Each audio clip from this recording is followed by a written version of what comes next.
Hello students, in today's video we are going to learn activity 3 of unit number 4 class 7 on the grasshopper and the cricket. Now in this poem here there is a comparison or symbolization of two insects with seasons. यहाँ पे दो insect के बारे में बात की गई है, उसको सिम्बोलाइज किया गया है कि वो जो दो इंसेक्ट्स है वो किस तरह से समर और विंटर को सिम्बोलाइज करते हैं. So let's move to the activity 3. So in activity 3 as you can see here आपको ये जो इंसेक्ट दिखाई दे रहा है वो इंसेक्ट है ग्रास हॉपर. आप सब ने देखा होगा ग्रीन कलर का इंसेक्ट, सब बच्चों ने देखा ही होगा. Yes, very good. एंड जो दूसरा है insect it is cricket. Now it is not a game. Cricket ये गेम नहीं है, ये भी एक इंसेक्ट का नाम है जिसे हम हिंदी में झिंगूर बोलते हैं और इसे हम तीड़ बोलते हैं. Now moving to the activity 3. This poem is on nature.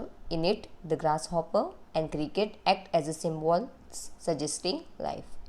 Read the poem and notice how the poetry of earth keeps on through summer and winter in never-ending song.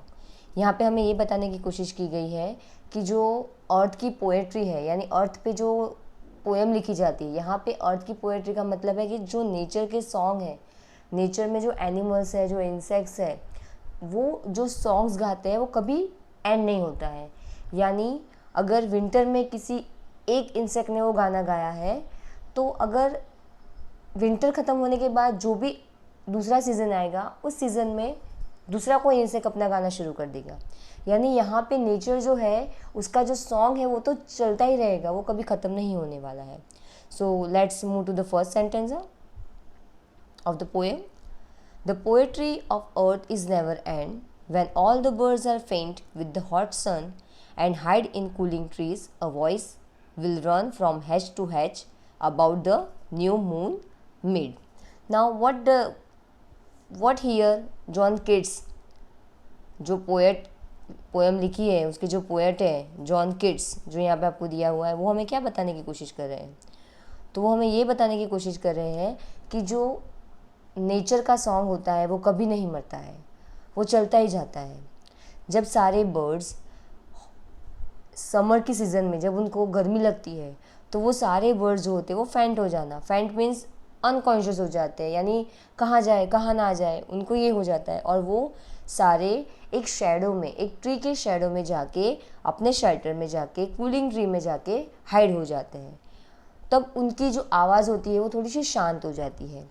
तभी a voice will run from hedge to hedge about the new mown mead. तभी एक आवाज़ आती है और कहाँ से वो आवाज़ आती है? From hedge to hedge. यहाँ पे हेज का मतलब है बशेज़, जो प्लांट्स होते हैं which is equally planted in the garden और इन अ पार्क और नियर बाई योर हाउस.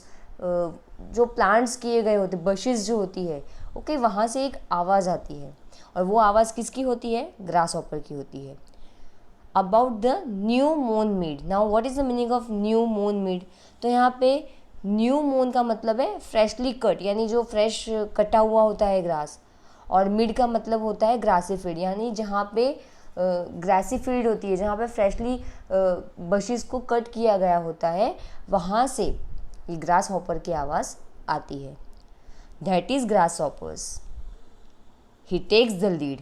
यानी तो जब बर्ड्स की आवाज़ बंद हो जाती है तो यहाँ पे कौन लीड लेता है, कौन गाना गाता है यहाँ पे? तो यहाँ पे ग्रास हॉपर जो है वो अपनी लीड लेता है, यानी अपना गाना शुरू करता है. इन समर लग्जरी, आपको पता है समर लग्जरी यानी समर होता है, he has never done. Summer होता है फिर भी वो अपना गाना बंद नहीं करता है. समर की सीज़न में वो और गाना गाता है अपना, वो इंजॉय करता है उस लग्जरी को, उस समर की लग्जरी को वो ग्रास हॉपर इंजॉय करता है with his delights. Now delights means happiness. वो अपनी खुशी के मारे गाना गाता ही रहता है. For when tired out with fun. और ये गाना गाते गाते जब वो थक जाता है, जब समर की सीज़न होती है जब ग्रास ओवर अपना सॉन्ग गाता होता है और गाना गाते गाते जब थक जाता है। He rests at ease beneath some pleasant wind.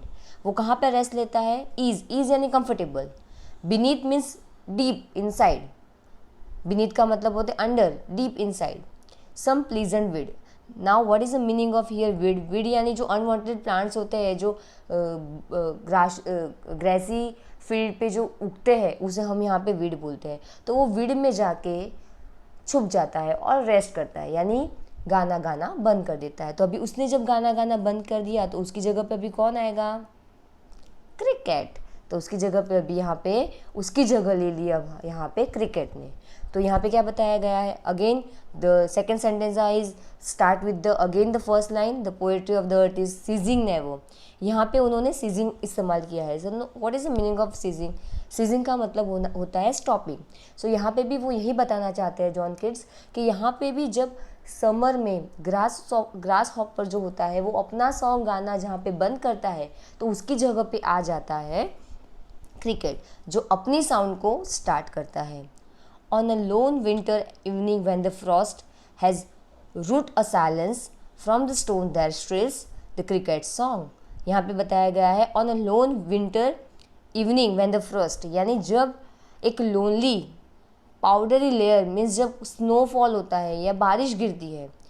Okay, frost means what is the frost? Frost is white powdery layer of ice because of cold. जब कोल्ड होती है तो जो पाउडरी आइस जैसा जो पाउडर आता है उसे हम बोलते हैं Frost. Has wrote a silence. उस साइलेंस यानी जब बहुत ठंड होती है, बहुत साइलेंस होता है पूरी नाइट में, तब ये जो क्रिकेट जो है वो अपना साइलेंस को तोड़ के आगे आता है। From the stone that shrills. Now यहाँ पे श्रिल का मतलब क्या है? तो श्रिल्स का मतलब है produce a loud and high sound.